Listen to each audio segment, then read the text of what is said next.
बहुत धन्यवाद। आदरणीय बनवारी चाचा जी को प्रणाम करते हुए मैं अपनी बात को शुरू करता हूं और आप सभी सम्मानित वरिष्ठ जन को प्रणाम करता हूं, बच्चों को प्यार देता हूं और अपने साथियों को मेरी ओर से बहुत सारी शुभकामनाएं। मैं आज आपके बीच में खड़ा हूं यह भी एक बड़ा रोचक प्रसंग है और मैं एक पुलिस ऑफिसर था आज से केवल 12-13 दिन पहले तक, और मैंने अचानक रिटायरमेंट के लिए आवेदन किया। और कई बार आपके हमारे जीवन में ऐसा प्रसंग होता है, ऐसे घटनाएं हो जाती हैं जिसकी हम स्वयं कल्पना नहीं कर रहे होते हैं, लेकिन वो हो जाती हैं। और मैं जो अपनी पुलिस की नौकरी को, पुलिस कमिश्नर की नौकरी को आराम से कर रहा था और जो पारंपरिक मानक होते हैं उसके हिसाब से नौकरी ठीक चल रही थी, मेरी अच्छी चल रही थी।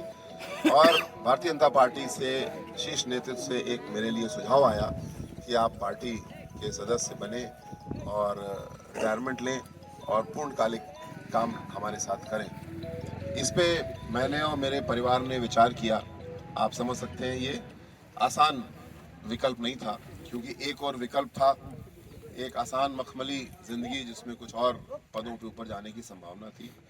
दूसरी ओर मखमल हट जाने थे, लेकिन आपका प्यार मिलने की एक संभावना थी जो बहुत बड़ी बात थी। मेरे मन में शुरू में शंका थी, लेकिन आज आपके पास आया हूँ और आपने जो प्यार दिया है उससे मेरे मन से सारी शंकाएं दूर हो गई हैं।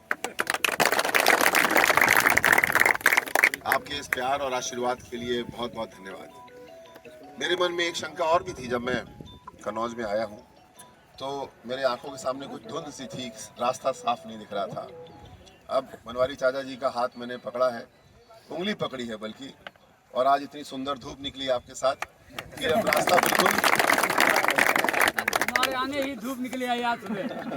ये चाचा का आशीर्वाद है, ये भगवान का आशीर्वाद है जी, और और का आशीर्वाद है जो कार्यक्रम करवा रहे हैं। ईश्वर का आशीर्वाद है, सूर्यदेव का आशीर्वाद है। मेरे पिताजी ने मुझे नाम अरुण दिया है, तो सूर्यदेव का आशीर्वाद है कि अब धुंध छट गई है मेरे आँख के सामने से भी और इलाके से भी, और अब आपके प्यार से पूरा रास्ता साफ नजर आ रहा है।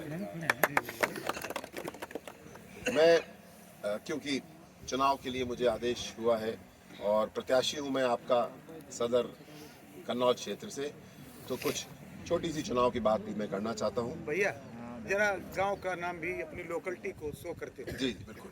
तो मैं आपसे ये अनुरोध करना चाहता हूँ, मैं स्वयं कोई चुनाव प्रचार नहीं करूँगा, मैं आपसे जानना चाहूँगा कि स्थिति क्या है और उसके आधार पर मैं चाहूँगा कि हम निर्णय लें। मैं खैर नगर का रहने वाला हूँ और खैर नगर से तिरवा 2015-16 में अगर किसी को रात को कहा जाता था कि भैया स्कूटर से मोटरसाइकिल से चले जाओ ये सामान लेने, तो कोई रात को जाने को तैयार नहीं होता था। क्या हमारे इधर सदुपुर में भी ऐसी स्थिति थी 2015-16 में? रात को निकल जाते थे आराम से? नहीं। एक बार सोचना पड़ता था, क्या क्या डर लगता था? एक बार ये सोचना पड़ता था कि अगर हम मोटरसाइकिल में 8 बजे के बाद आए तो सोचना पड़ता था कि ऐसा ना हो कि महुआ के आसपास या लूट लिए जाएं, कपड़े भी उतार लिए जाएं, ये स्थिति हुआ करती थी। अब आज हम लोग 2022 में हैं, 21-20, माननीय योगी जी ने जो कानून व्यवस्था के लिए काम किया है, मजबूत किया है, तो क्या आज रात को निकलने में डर लगता है? किसी को लगता है डर? ये परिवर्तन, बहुत बड़ा परिवर्तन हुआ है। मैं आज ही अखबार अभी देख रहा था, अपराधों पे रोक लगी है लेकिन फिर भी कोई कोई अपराध हो सकता है। और शायद गुरसाईगंज की खबर थी कि कुछ चोर एक घर में घुसे और जागरूक लोगों ने आवाज़ लगाई, पुलिस आई और उनको पकड़ लिया गया चंद घंटों के अंदर। तो अपराध पे रोक लगी है और अगर अपराध कोई हो जा रहा है तो उसके ऊपर बहुत सख्त कार्रवाई पुलिस द्वारा की जा रही है। योगी जी द्वारा एक मॉडल बनाया गया है कि किस प्रकार कानून व्यवस्था को मजबूत किया जा सकता है और ऐसा करके योगी जी ने दिखाया है। दूसरी बात, इस मजबूत कानून व्यवस्था के ऊपर एक विकास का मॉडल माननीय मोदी जी द्वारा तैयार किया गया है और योगी जी द्वारा उसको लागू किया गया है। मैं आपसे जानना चाहता हूं कि जो गांव के पात्र व्यक्ति हैं, क्या उनको आवास यानी कॉलोनी मिली है? मिली है। कुछ लोग को नहीं मिली है, क्योंकि अगर अगले 5 साल का समय आप देंगे, जनादेश होगा, तो जो लोग छोटे हैं उनको भी 5 साल में पूरा किया जाएगा। क्या शौचालय मिला है? क्या गैस मिली है महिलाओं को, बहनों को आराम मिला उससे? एक ऐसा मॉडल मोदी जी ने दिया है विकास का जिसमें कि भ्रष्टाचार का कोई मौका ही नहीं छोड़ा उन्होंने। सन 80 के दशक में कहा जाता था कि अगर 100 रुपए चलते हैं केंद्र से विकास के लिए तो हमारे पास जमीन पे केवल 15 रुपए पहुंचते थे। लेकिन आज जब सम्मान निधि के रूप में 2000 रुपए मोदी जी के आदेश पे आपके खाते में भेजे जाते हैं तो पूरे पहुंचते हैं या कट जाते हैं? कुछ किसी को रिश्वत देनी पड़ती है? नहीं। यही अंतर है बहुत बड़ा पिछली सरकारों में और आज भाजपा की सरकारों में।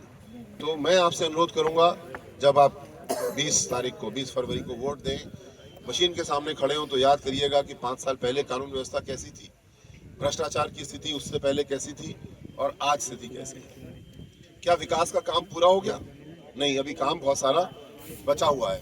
अगर आप भारतीय जनता पार्टी को वोट देंगे तो आप जानते हैं हमारा नारा क्या है, सोच ईमानदार काम नमदार।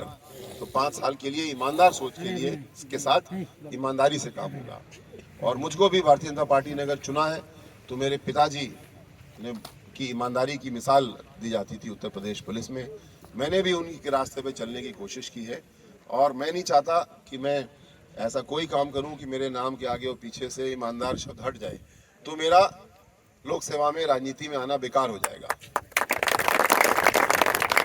मैं आपके सहयोग से, आपके आशीर्वाद से चाहता हूं कि मैं अपने जीवन को एक प्रयोग की तरह अब जीऊं।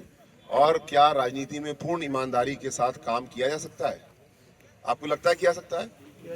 किया सकता है, मुझे भी लगता है किया सकता है। और आप मुझे रास्ता दिखाएंगे और मिलकर हम काम करेंगे ताकि जो स्वच्छता की आवश्यकता है और विशेषज्ञता की आवश्यकता भी है। मुझे इसलिए भी आमंत्रित किया गया क्योंकि मैंने पुलिस की नौकरी में सरकार के अन्य कामों में कुछ सीखा और उसको मैं ज़मीनी स्तर पे अच्छे से लागू कर पाऊँ। सो मुझे खुशी है कि आप स्वयं संतुष्ट हैं और आने वाले समय में चुनाव में सब लोग अपना खूब अच्छा योगदान करेंगे।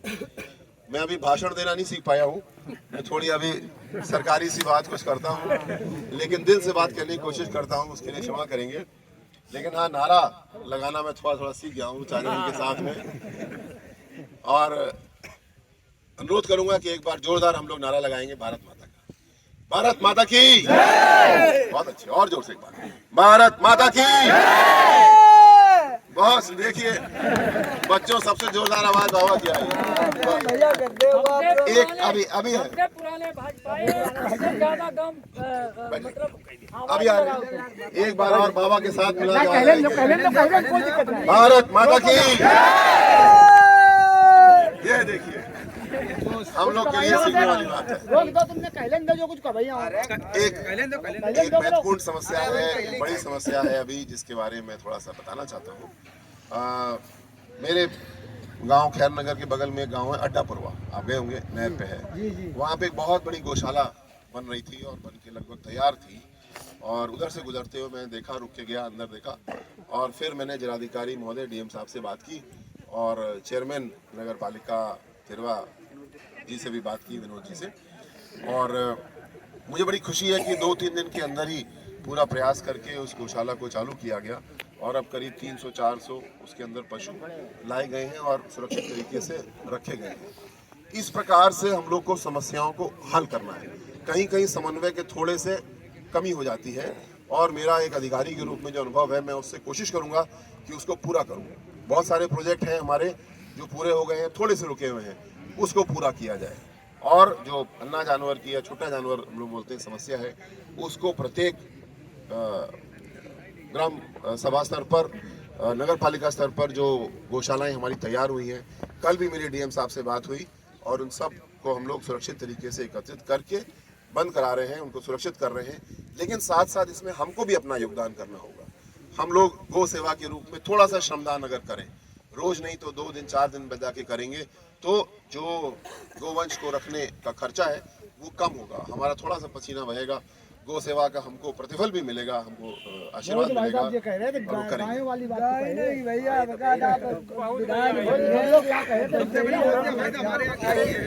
हर रोज एक समस्या को हल करना है और जब हम कल्पना करेंगे, समस्या को हल करेंगे, तो फिर देखेंगे धीरे धीरे करके हमारी सारी समस्याएं हल होती हैं। तो आज के सुंदर आयोजन के लिए, इस व्यवस्था के लिए मैं बहुत आभारी हूँ और अपने संगठन को, माननीय शरद जी को और पूरी टीम को बहुत धन्यवाद देता हूँ, शुभकामनाएं देता हूँ।